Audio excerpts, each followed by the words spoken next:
The next day, Aisha and Ali went to the park with their friends.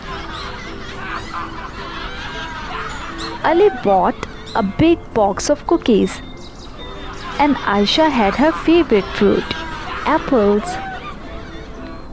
They played and ran around until they got hungry. When Ali opened his box of cookies, his friend Zad looked sad. I forgot my snacks today. Zad said. Aisha smiled and gave Zad one of her apples. Here you go, sharing is a good thing. Ali shared his cookies too. The Prophet Muhammad ﷺ taught us that sharing with our friends makes Allah subhanahu wa ta'ala happy.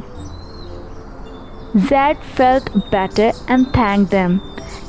They all ate together, feeling happy and full of love for each other. Lesson: the Prophet Muhammad ﷺ taught us that sharing and being kind to others is very important in Islam. Hope one day you will share something with your friends like Aisha and Ali. Aisha and Ali learned many wonderful things about Allah subhanahu wa ta'ala and Islam. They knew that Allah subhanahu wa ta'ala loves them, and by being kind, sharing, praying and helping others, they were following the beautiful teachings of Islam.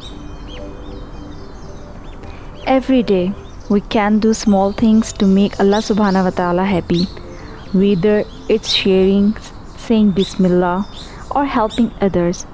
These little actions can make the world a better place and bring us closer to Allah subhanahu wa ta'ala.